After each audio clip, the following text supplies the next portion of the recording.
이 시간 함께 말씀 보겠습니다. 말씀은 사도행전 7장 9절에서 16절까지 있는 말씀입니다.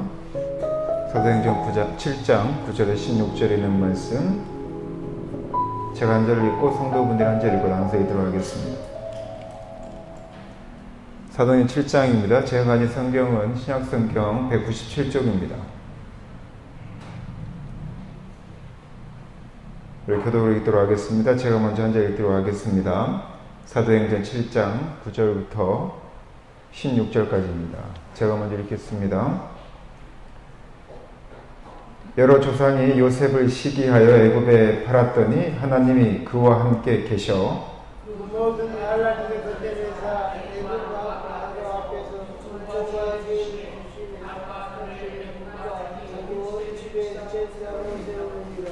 그때 애굽과 가나안 온 땅에 흉년이 들어 큰 환란이 있을세 우리 조상들이 양식이 없는지라. 야곱이 애굽에 곡식이 있다는 말을 듣고 먼저 우리 조상들을 보내고 또 재차 보내매 요셉이 자기 형제들에게 알려지게 되고 또 요셉의 친족이 바로에게 드러나게 되니라.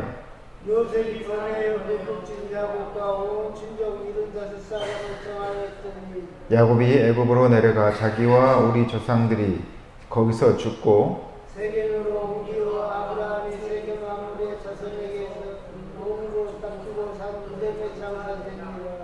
아멘. 명절 잘 보내셨습니까? 우리 앞뒤 좌우에 계신 분들과 함께 인사하도록 하겠습니다. 주님의 이름으로 사랑하고 축복합니다. 인사하시겠습니다.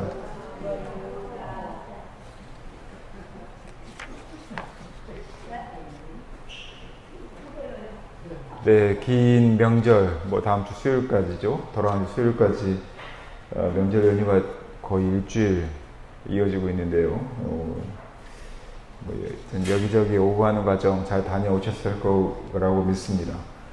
지금 한참 항저우에서는 아시안게임 벌어지고 있는데 제가 TV를 안 보다 보니까 가끔 이렇게 뉴스로만 봅니다. 금메달 딴 랩이다 이렇게 보고 있는데 별의별 얘기가 다 나오고 있는데요. 이런 항저우 아시안 게임도 있고 이 명절 기간 동안에 국가적으로 또 여러 가지 일들이 있어서 서로 이야기들이 많이 오고 간다고 하는데 그래도 우리 제일교회 성도님들은 주 안에서 좋은 소식 전하고 또한 서로 기쁘게 서로 만나고 즐거운 시간 보냈을 거라고 믿습니다. 이 시간 말씀을 전하기 전에 우리가 지금 사도행전 말씀을 쭉 전하고 있는데 특히 지지난주부터 스데반 이야기를 하고 있습니다. 초대교회에 처음으로 12사도 외에 7명의 집사가 세워졌고 그 중에 가장 유명한 그리고 가장 믿음이 좋았고 가장 먼저 순교를 당한 스데반이라고 하는 직분자, 우리가 지금은 집사님이라고 하죠. 정확히 말하면 지금으로 말하면 약간 안수 집사님 같은, 침례교에서는 안수 집사님 같은 분입니다. 이분의 이야기를 다루고 있습니다. 그 중에 스데반이 지금 사내드린회라고 하는 이스라엘에서 이스라엘이 종교국가죠. 그 종교국가의 가장 큰 파워, 힘, 권력을 가지고 있는 사내드린회 공회에 지금 3가지 죄목으로 불려왔고 지금 신문을 당하는 중에 그들이 도저히 이 스데반과의 변론, 논쟁으로는 이길 수 없습니다. 그거에 분노해서 그를 고발을 했고 거짓 증인을 내세워서 이 공회 앞에까지 끌고 왔는데 스데반이 지금 7장 전체에 걸쳐서 1장 설교를 하죠. 이 설교를 하고 난 후에 스데반이 돌에 맞아 죽습니다. 그런데 그 스데반에게 적용됐던 세 가지 죄목이 뭐였냐면 기억나십니까? 첫 번째는 신성모독, 여호와의 하나님 이름을 망령되이 일컬었다. 여호와 하나님의 아들이 예수 그리스도다. 그가 하나님과 동일한 분이다라고 하는 신성모독. 두 번째는 율법을 준수하지 않았다. 모세의 율법을 따르지 않았다는 것이었고 마지막 세 번째가 성전을 모독했다. 성전을 예수 그리스도가 했던 그 말을 그대로 전함으로 성전을 무너뜨리겠다라고 했었던 그 이야기, 즉 세 가지 제목을 합니다. 제목을 가지고 글을 신문하고 있는 거죠. 첫 번째는 신성모독, 두 번째는 율법 미준수, 세 번째는 성전모독입니다. 만약에 이 시대에 우리에게 만약에 동일한 잣대를 댄다고 한다면 우리에게 어떠한 제목을 될 수 있을까요? 첫 번째는 당연히 이제 똑같이 하나님에 대해서 뭐 함부로 말했다, 신성모독이라는 얘기를 할 수 있겠죠. 지금은 그런다고 해서 우리가 뭐 법정에 세우거나 하진 않지만 믿음에 대한 척도를 드릴 때 우리가 그런 얘기를 할 겁니다. 두 번째는 율법 준수라고 하는 것은 하나님의 말씀을 따르지 않는 것이라고도 할 수 있겠지만 그 당시 유대 사회의 기준으로 본다면 지금으로 얘기하면 약간 교리 준수, 그러니까 그리스도인에서 하지 말아야 된다고 하는 어떤 교리들이 있을 거 아닙니까? 예를 들자면 지금은 저희가 뭐 집사님 또 뭐 이렇게 권사님 세울 때 그런 기준에 제가 세운 목록이 없지만 예를 들자면 그런 게 있었습니다. 뭐 주일 성수, 매 주일마다 교회 반드시 참석하겠습니다. 그리고 11조, 반드시 저는 교회 직분자로서 교회에 매달 일정한 헌금을 하겠습니다. 또 술, 담배, 주초를 하지 않겠습니다. 이러한 것들을 약속을 해야 교회 집사의 직분을 세웠어요. 그거는 내가 이제 교회 직분자이기 때문에 모범이 되겠다라는 마음으로 결의를 할 수 있지만, 결정을 할 수 있겠지만, 그러나 만약에 안 한다, 11조도 안 하고 주일날도 자꾸 빠지고 뭐 술, 담배도 뭐 가끔 한다, 이런다고 칩시다. 근데 그런 걸 발견하고 우리가 얘기를 하는 거죠. 당신 그렇게 하면 율법 준수를 하지 않은 거다, 교리 준수를 하지 않은 거다. 이거를 유대 사회, 즉 예수님 당시로, 스데반 당시로 다시 돌려 세우면 돌에 맞아 죽어도 마땅한 벌이다, 이렇게 얘기하는 것 같은 거죠. 지금으로 얘기하자면 너 그러면 천국 못 가, 당신 천국 못 가, 당신 지옥 갈 거야라고 얘기하는 거랑 다를 바 없는 거죠. 그런 기준을 세우고 그것들을 신앙인들을 압박을 하고 그것이 마치 하나님의 법인 것처럼 이야기하며 상대를 겁박하는 행위, 이게 바로 지금 그 당시에 율법 준수에 준하는 지금 시대의 동일한이라고 볼 수 있습니다. 마지막 세 번째는 성전 모독인데요. 성전 모독이라고 하는 것은, 이 성전은 어떤 곳이라고 생각하냐면 하나님께서 임재하시는 특별한 장소라고 생각을 했습니다. 그러면 굉장히 거룩한 곳이 되죠. 당연한 것입니다. 하나님께서 임재하시는 그 현장, 이 현장은 함부로 여길 수 있는 것이 아니죠. 그리스도인이라고 한다면, 특히 하나님을 믿는 존재라고 한다면 하나님이 임재하는 그 현장을 함부로 여겨서는 안 되는 것입니다. 그것이 하나님에 대한 경외, 존경, 믿음을 드러나는 하나의 행위였기 때문입니다. 그러나 당시 유대 사회에서는 성전이라고 하는 한 곳을 특정하여서 마치 그곳에만, 언약궤가 있는 그곳에만 하나님이 임하신다라고 하는 비뚤어진 믿음을 가지고 있었습니다. 사실은 성전, 성막이라고 하는 특정한 장소를 둔 것은 하나님께서 이스라엘과 만나는 특정한 장소를 통하여서 구별하기 위해서 만든 것일 뿐인데, 그들은 나중에 이것을 하나의 특별한 지역으로 선포를 해서 그것만이 우리가 소유하고 있는 그러한 하나님이 임재하는 곳이라고 하는 종교 권력을 행사하는 그 수단으로 여기게 된 것이죠. 지금으로 말하면 무엇일까요? 우리는 예배당을 한때는 성전이라고 이야기하기도 하고요. 가끔은 우리가 기도할 때 사실은 이게 조금 조심해야 될 내용 중에 하나인데, 여기가 제단이라고 이렇게 얘기하는 분도 계십니다. 제가 드리는 예배당. 우리가 그렇게 많이 배웠었죠. 물론 이것을 함부로 여기라는 것이 아닙니다. 제가 서 있는 이 자리, 설교하는 이 단상, 주의 제단, 이렇게 표현합니다. 주의 제단이라는 표현은 뭐냐면, 옛날에 구약시대에 특히 제사를 드렸던 그러한 제도를 갖고 있는 종교에서는 제단이 매우 중요합니다. 이 제단은 성전에서의 성소, 지성소와 같이 하나님이 임재하거나 신이 임재하는 그런 장소이기 때문에 특별한 능력, 권한이 있는 사람이 아니면 들어갈 수 없습니다. 그래서 과거에도, 이 스데반 당시에도, 예수님 당시에도 성전의 지성소나 성소는 일반인들이 들어갈 수가 없었어요. 제사장들만 들어갑니다. 특히 지성소 같은 경우에는 대제사장만 들어갈 수 있었는데 그가 죄가 있으면 지성소에 들어갈 때 그 죄로 인하여서 그 자리에서 현장에서 직사한다라고 할 정도로 그것을 매우 신성시 여겼습니다. 그래서 그곳은 매우 신성시대뿐만 아니라 그 안에 들어가는 모든 재물 또 뭐 제기 이런 모든 것들조차도 함부로 만들지 않았습니다. 아주 정교하게 모든 것을 의미를 담아서 만들었었죠.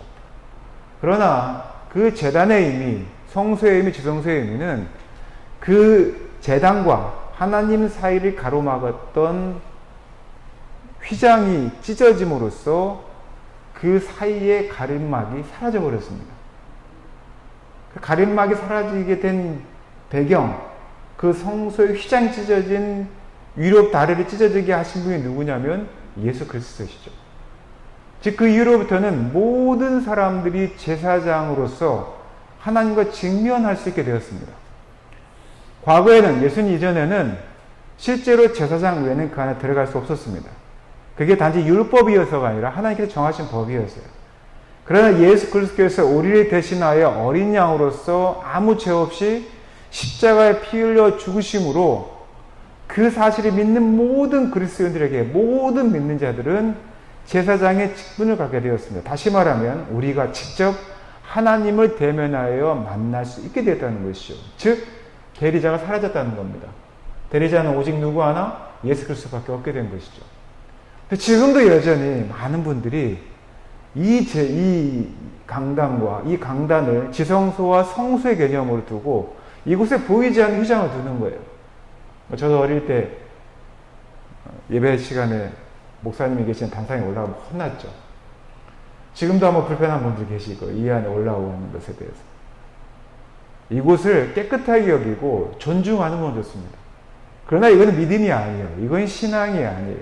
그것은 예수 그리스도께서 성소와 우리 사이를 가로막았던 오직 제사장만 들어갈 수 있었던 휘장을 찢어버려서 우리로 하여금 하나님께 나아갈 수 있도록 가능하게 만든 그 사실을 우리가 믿지 않은 것 같습니다.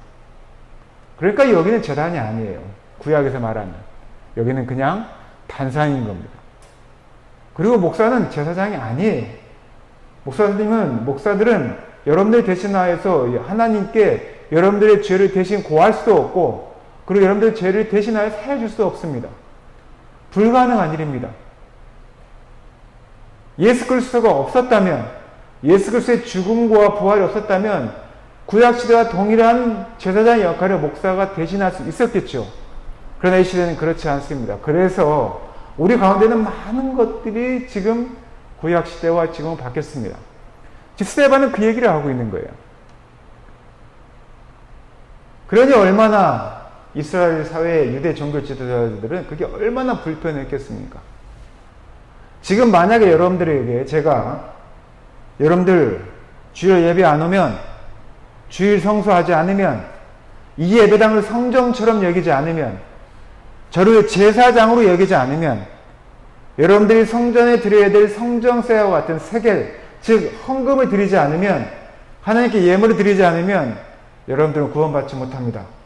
이렇게 얘기를 한다면 지금 유대의 종교 지도자들이 여러분들에게 스데반에게 신성 모독하고 율법을 준수하지 않고 성전을 모독하였기 때문에 너는 죽어 마땅하다. 돌에 맞아 죽어 마땅하다는 것과 똑같다는 것입니다. 우리가 주일날 와서 예배 드리는 것, 예물을 드리는 것, 봉사를 하는 것, 직분을 얻는 것, 말씀을 듣는 것, 이런 모든 행위들은 우리가 갖는 믿음의 발로, 믿음으로 시작한 우리의 헌신인 것이지, 우리가 예수 그리스도를 믿고 안 믿고 하는 그 기준으로 세우는 절대적인 기준이 아니라는 것이죠. 그럼 우리는 이런 오해를 합니다. 그럼 목사님 주일날 교회 안 나와도 되는 겁니까? 목사님 그러면 제가 헌금을 안 해도 되는 겁니까? 목사님 그러면 제가 술 담배 막 해도 되는 겁니까? 라고 하는 그러한 또 다른 논리를 펴는 것이었습니다. 스데반은 그 얘기를 하는 게 아니잖아요. 스데반이 지금 꺼낸 이야기가 뭐냐면 아브라함 이야기를 합니다. 오늘은 요셉 이야기를 합니다. 그런데 참 아이러니하게도 유대인들이 믿음의 조상, 나의 아버지 파텔이라고 이야기하는 아브라함은 유대인이 아닙니다. 아브라함은 이방인입니다. 근데 그들은 이방인이었던, 왜 이 사실이 중요하냐면요, 유대인들은 헬라파 유대인들을 무시했어요. 왜냐하면 그들이 외국에서 태어났기 때문에. 이방인의 피가 섞였다는 이유 하나 때문에 그들이 은근히 무시했습니다. 같은 이스라엘에 있는데도 사마리아 사람들을 무시했어요. 왜냐하면 아시리아라는 나라가 이스라엘을 정복했을 때 그들이 하나의 결혼 정책으로 이 이스라엘 사람들 중에 사마리아에 있는 사람들이 특별히 서로 결혼을 시켰습니다. 순수 혈통이 아니라는 거예요. 순수 혈통이 아니기 때문에 사마리아 사람들을 부정하게 보는 겁니다. 그래서 실제로 유대인들은요, 사마리아 지역을 지나갈 때 사마리아 지역을 관통해서 가지 않습니다. 다시 말하면 2시간이면 갈 거리를 4시간 돌아서 갑니다. 지금도 그렇습니다. 유대인들은요, 지금도 과거의 사마리아 지역이라고 하는 그 고속도로로 가지 않고, 지금으로 얘기하면, 만약에 지금으로 말하면 우리가 서울 가는데 대전이 사마리아 지역으로 보면 광주에서 서울 갈 때 사마리아인 대전으로 가지 않고 저쪽 영광 한편으로 해서 군산으로 해서 인천으로 해서 돌아가는 거예요. 훨씬 시간 많이 걸리겠죠. 호남고속으로 타지 않고 서해안고속 타고 가는 거예요. 시간이 많이 걸려도. 오늘 시간상은 좀 더 짧게 걸릴지 어찌 잘 모르겠습니다. 지금도 그렇게 하고 있는 겁니다. 이 시대에도 그렇게 하고 있어요. 근데 참 아이러니하게도 아브라함은 유대인이 아니었어요. 그들의 믿음의 조상이라고 하는 아브라함은 당시에 율법도 없었습니다. 그들이 전가의 보도처럼 휘두르는 율법을 아브라함이 하나님의 선택을 받은 지 500~600년 후에 출애굽할 때 신뢰해서 받은 게 십계명입니다. 그게 율법의 처음 시작이에요. 율법을 기초로 만들어진 성막, 성전, 그럼 당연히 아브라함 때도 없었겠죠. 스데반이 하고자 하는 이야기가 뭡니까? 아브라함의 반응입니다. 하나님께서, 여호와 하나님께서 아무것도 아닌, 유대인도 아닌, 율법에 아무것도 아닌 그것조차 모르고 오히려 이방신을 섬기고 있었던 그 부모 가정에서 태어나고 하나님을 알지 못했던 그 아브라함에게 하나님께서 그를 찾아가 말씀을 전하시고 그에게 명령할 때 아브라함이 어떻게 반응했습니까? 그의 말씀에 순종하고 따랐다는 거예요. 갈대아 우르 하란을 떠나서 그가 가나안을 향했다는 거예요. 그런데 그 가나안에는 아브라함에게 보증할 수 있는 아무것도 없었습니다. 아브라함이 보여준 것은 그가 믿을 수 없는 중에 믿고 바랄 것이 없는 것에 바랬다는 거예요. 여호와 하나님께서 아브라함에게 약속할 건 딱 하나밖에 없습니다. 너의 자손들에게 이 땅을 물려주겠다는 약속뿐이 없었어요. 그렇다고 한다면 아브라함의 인생은 얼마나 파란만장할지 너무나 뻔한 일이었습니다. 그러나 아브라함의 반응을 보십시오. 아브라함은 하나님의 말씀 듣고 하나님을 경험하고 하나님을 직면했을 때 그는 하나님의 말씀을 함부로 여기지 않고 도외시 여기지 않고 그의 말씀에 순종하여 따라갔다는 거예요. 그리고 나서 오늘 본문에 요셉 이야기를 합니다. 스데반이 요셉 이야기를 하는 분명 이유가 있어요. 요셉의 이야기는 예수님 이야기하고 많이 닮았거든요. 요셉은 야곱의 아브라함의 두 아들이 있죠. 그래서 쌍둥이 이삭과 이스마엘이 있죠. 그리고 이삭에겐 쌍둥이 아들이 있었죠. 에서와 야곱이었습니다.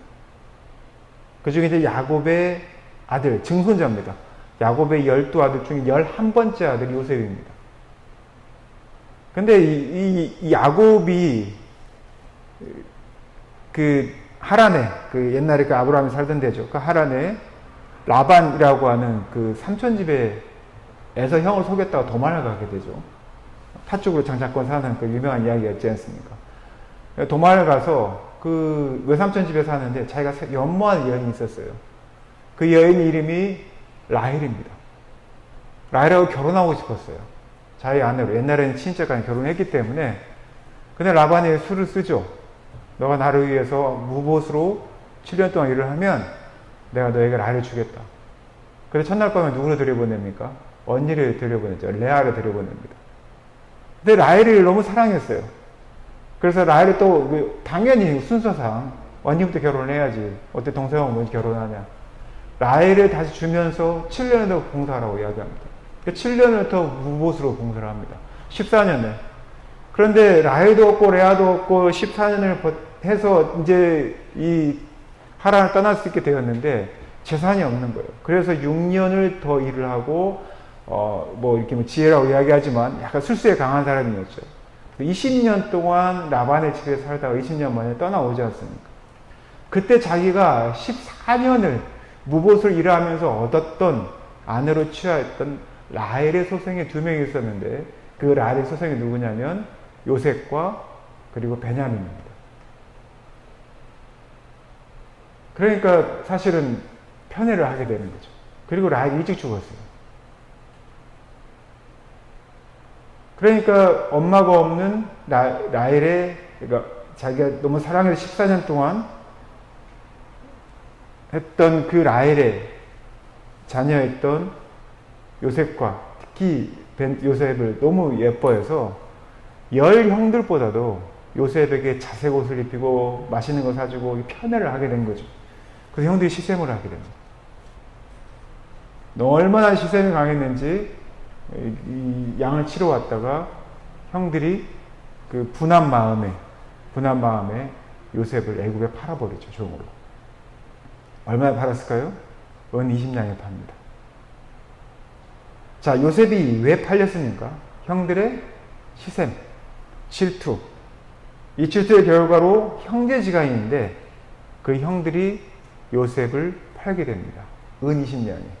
그리고 정말 가장 하층면으로 애굽의 종으로 팔려가게 되죠. 자, 요셉의 인생은 어떻게 됩니까? 망한 거죠. 자기를 너무나 사랑하는 아빠 밑에서 잘 먹고 잘 사고 잘 입고 살다가 어느 순간 팔려서 종으로서 끌려서 애굽에 가게 됩니다. 요셉의 인생이 얼마나 처참하고 절망스럽겠습니까? 예수님도 마찬가지죠. 이 이야기를 하는 거예요. 예수님도 유대 당국자들, 유대 지도자들, 종교지도자들이 시샘을 받죠. 예수님께서 공생의 기간 3년의 기간 동안에 말씀을 전할 때마다 사람들이 자기들 말을 듣지 않는데 예수님의 설교하면 정말 수많은 사람들이 몰려갑니다. 어떤 이들은 그를 메시아라고 하고 그를 구원자라고 이야기하고 또 그곳에서는 하나님으로부터는 오지 않을 만한 능력들이 행사가 됩니다.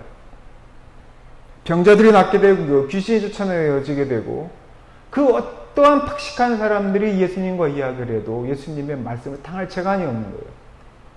수십 년 동안 종교 지도자로 살았던 사람들이 얼마나 분하겠습니까? 얼마나 시샘이 났겠어요. 그들이 침례 요한은 죽였거든요. 수술을 써서 예수님보다 일찍 온 침례 요한의 목을 베었습니다. 그들이 승승장구하랬더니 침례 요한보다 더한 사람이 온 거예요. 그런데 그는 그냥 침례 요한 수준이 아니라 심지어 침례 요한도 나는 그의 신들매 신발끈들조차도 풀지 못할 만큼 대단한 사람이라고 증언했던 그 예수라고 하는 청년이 자기들 앞에 딱하게 나타나 있으니 얼마나 화가 났겠어요. 그래서 그의 제자 중에 간 유다를 꼬드겨서 은 30에 예수 그리스도를 팔게 합니다. 자, 요셉은 은 20에 팔렸고요. 예수님은 은 30에 팔립니다. 그리고 그 팔림의 현장에 요셉은 애굽이라고 하는 가장 천한 노예 신분으로 팔려가고 고초를 당하게 되고 예수 그리스도는 모욕을 당하고 채찍질을 당하고 십자가에 죽게 당하는 그 수모를 당하게 되죠. 이거를 지금 같이 비교하고 있는 거예요. 그리고 요셉이 이야기를 합니다. 자, 그랬던 요셉이 아니 그 전에 이야기를 하죠. 그 요셉이 누가 팔았냐는 거예요. 9절 한번 볼까요?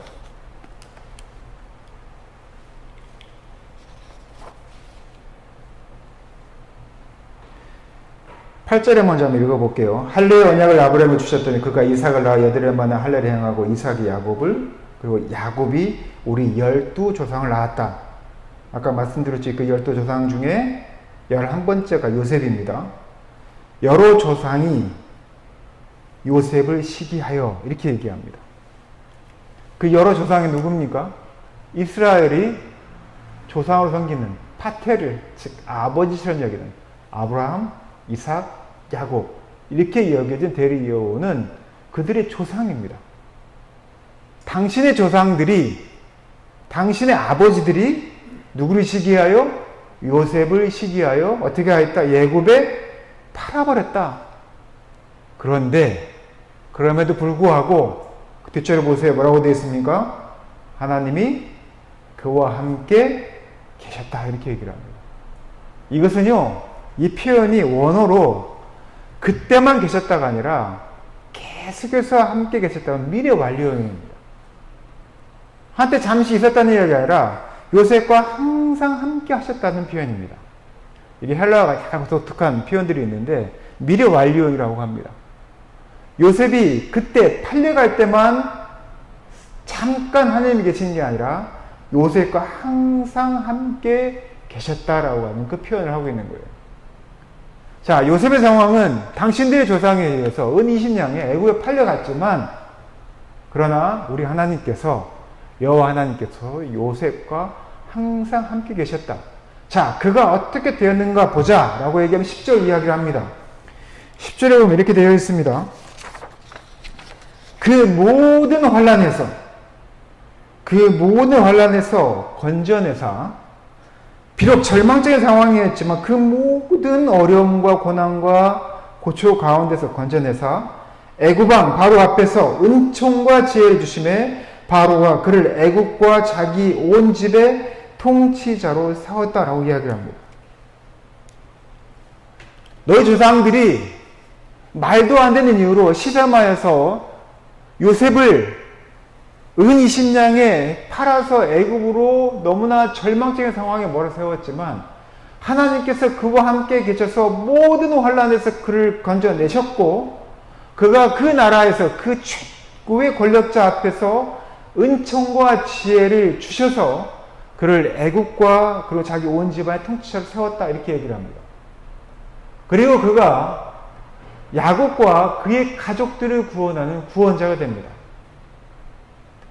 그 이후의 이야기가 쭉 뒤에 진술이 되죠. 한번 볼까요?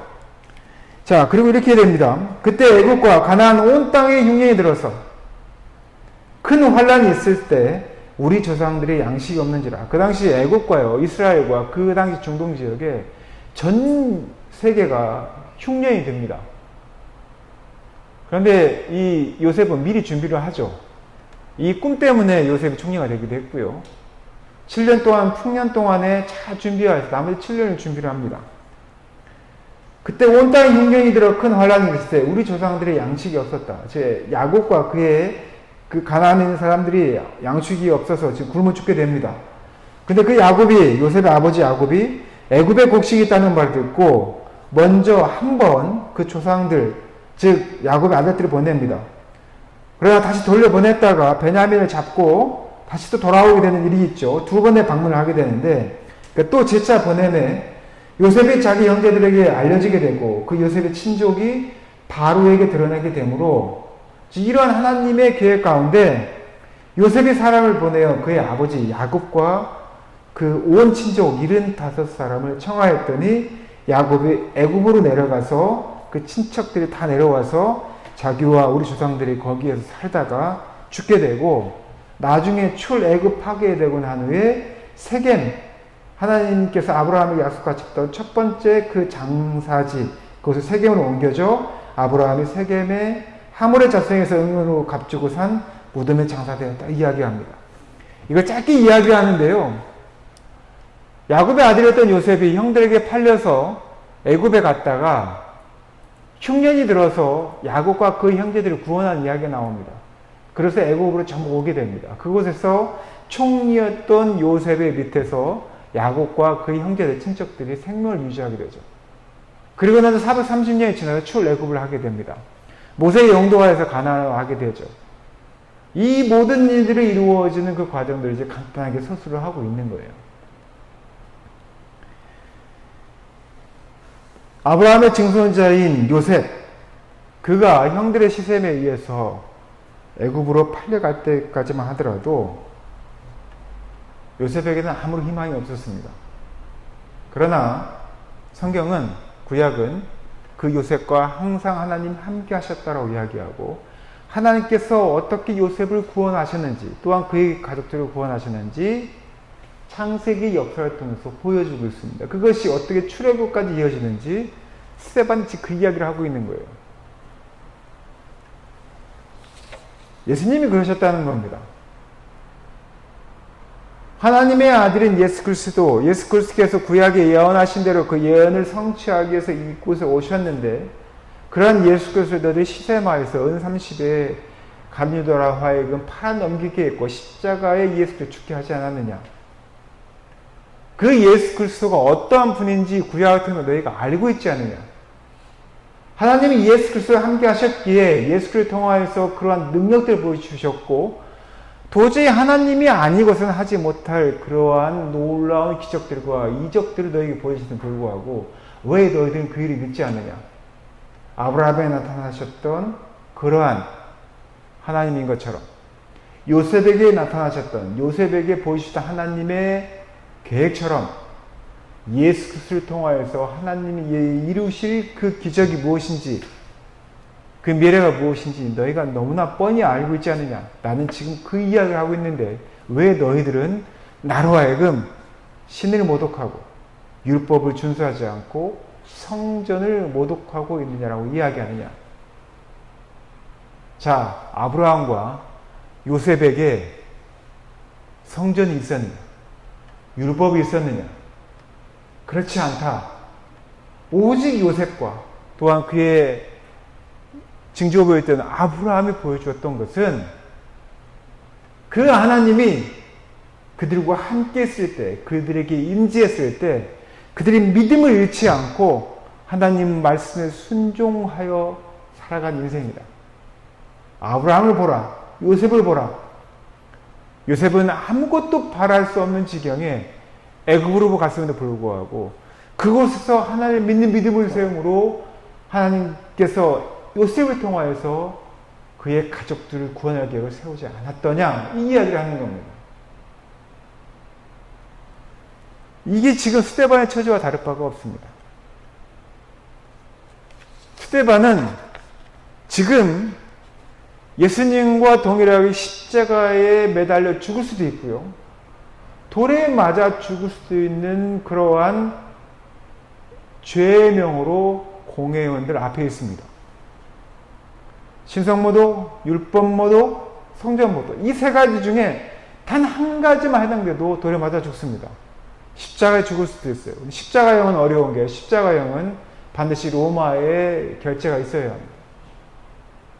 그 당시 관습법으로 돌에 맞아 죽는 것들은 어느 정도 허락이 됐었어요. 돌에 맞아 죽을 확률이 높습니다. 스데반은 공회에 끌려왔다는 그 자체만으로, 그리고 그들의 현재 분위기, 그들의 분노, 그들의 시기 질투를 보아서는 그들은 죽을 수 있는 확률이 높습니다. 아브라함과 요셉과 예수님의 처지와 별반 다르지 않습니다. 스데반은 지금 자신의 처지도 동일하게 비교하면서 그 이야기를 하고 있는 거예요. 다시 말하면 스데반은 지금 애굽으로 가고 있는 겁니다.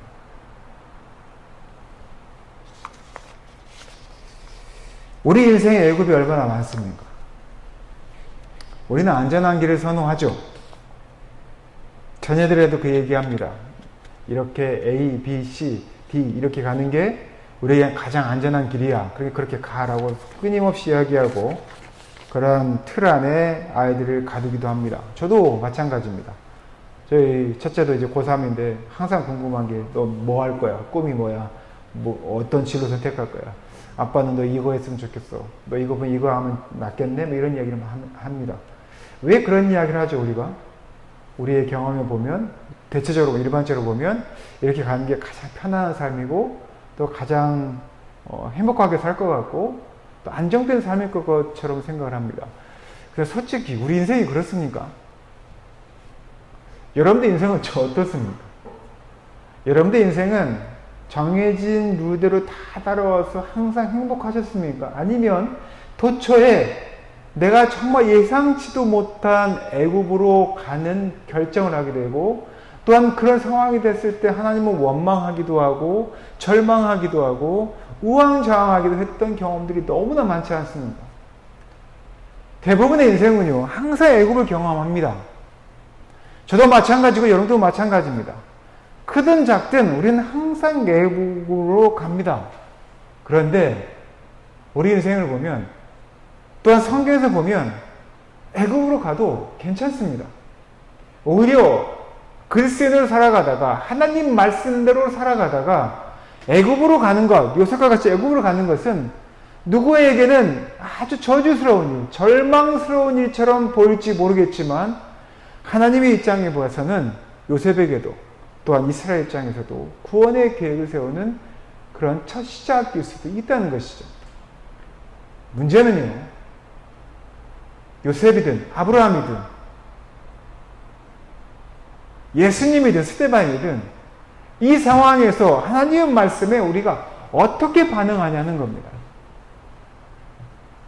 이 애굽의 절망하에서 하나님 원망하고 내 방치대로, 스라엘 방치대로 따를 것이냐, 아니면 그곳에서조차도 하나님의 임재하심을 경험할 만큼 하나님의 말씀에 따라 살아가느냐에 따라서 우리의 판도가 바뀐다는 겁니다. 우리 인생이 그렇습니다. 예수 그리스도의 인생이 그렇습니다. 우리가 어떤 애굽에 가든 어떤 애굽의 인생에 처하든 우리가 어떠한 그리스도인으로 살아가냐에 따라서 그 현장이 결국엔 바뀌게 된다는 것이죠.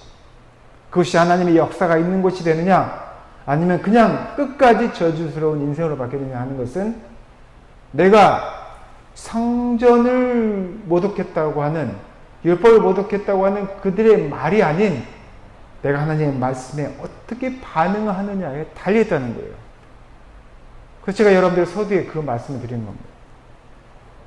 여러분들이 100번 예배 출석을 잘한다고 해서, 여러분들이 헌금을 많이 한다고 해서, 교회 헌신을 많이 한다고 해서 여러분들이 구원을 받느냐 안 받느냐의 결정이 아니라, 여러분들이 예배에 오는 행위, 또는 여러분들이 헌금하는 행위, 여러분들이 헌신하는 모든 행위가 무엇이어야 된다?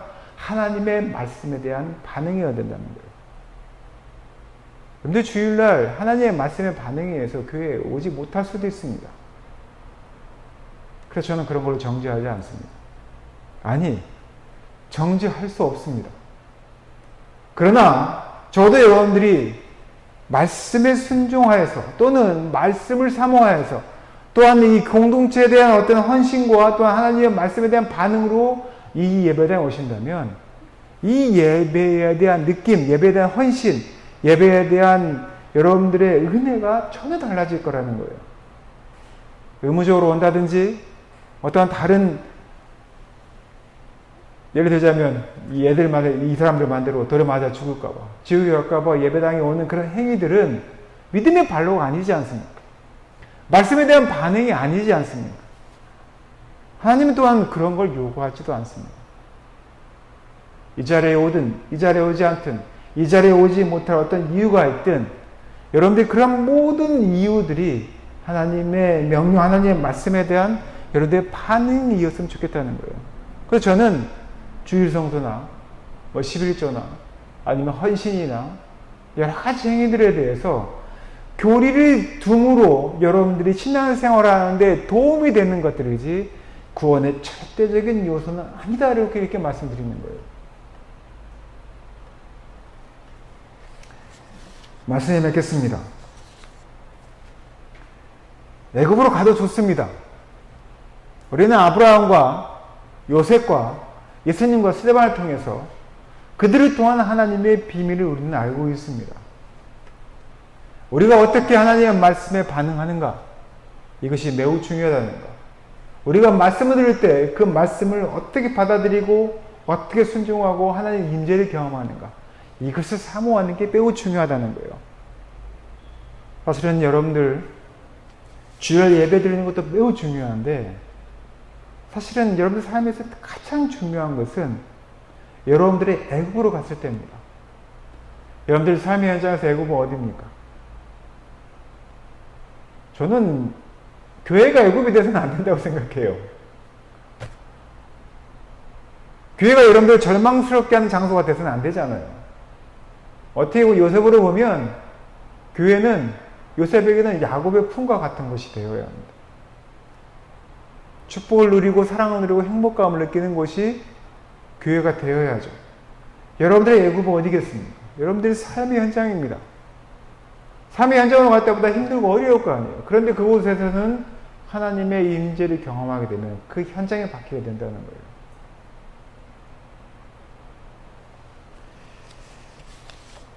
우리에게는 많은 힘들고 어려운 일이 있습니다.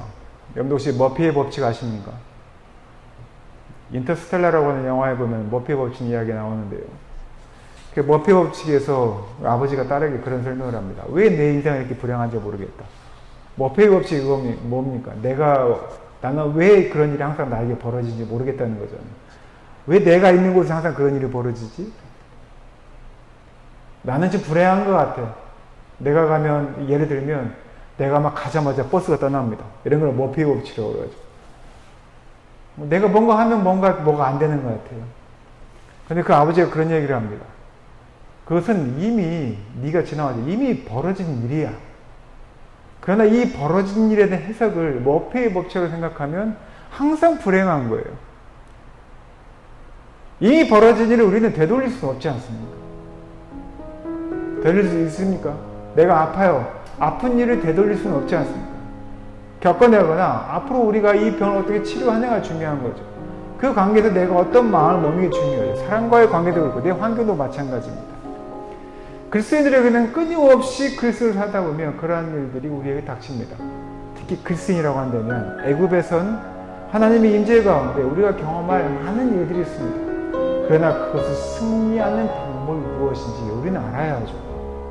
머피의 법칙처럼 내 불행이 항상 나에게 왜 찾아오는 걸까라고 하는 부정적인 삶이 아니라 하나님이 나와 함께 하신다고 하는 임재를 경험하고 하나님 말씀에 우리가 어떻게 반응하느냐, 이 사실이 우리에게 매우 중요하다는 거예요. 그 사실을 알고 이번 명절 또 올 한 해 남아있는 3개월의 시간들 또 우리 교회 우리 성도들 이 모든 날들을 애굽에서 가는 것도 괜찮다. 하나님 함께 하신다면, 하나님 임재를 경험할 수 있다면 이것이 또 다른 축복이 될 수도 있겠다라고 하는 그 마음과 헌신으로 살아가시기를 예수님의 이름으로 축원하고 부탁드립니다. 함께 기도하겠습니다. 은혜와 사랑이 풍성하신 아버지 하나님, 우리 가운데 하나님 함께 하심을 항상 경험하게 주님 도와주시옵소서. 하나님께서 우리에게 말씀하실 때 우리가 어떻게 반응하는지 우리의 삶을 돌아보게 하시고 주님 우리에게 주신 축복과 또 우리에 대한 기억들을 우리가 알게 하시며 주님으로 인하여서 우리가 어떤 기쁨을 가질지 잘 알며 살아가는 우리 성도들에게 주님 축복하여 주시옵소서. 이 모든 말씀 거룩하신 예수님 이름으로 기도드렸습니다. 아멘. 오늘 잠깐만요. 오늘 봉헌 찬송 하시는 분들이 계십니다. 오늘 찬송은요. 봉헌 찬송을 부탁하시는 분이 계셔서 오셔서 봉헌 찬송 해주시고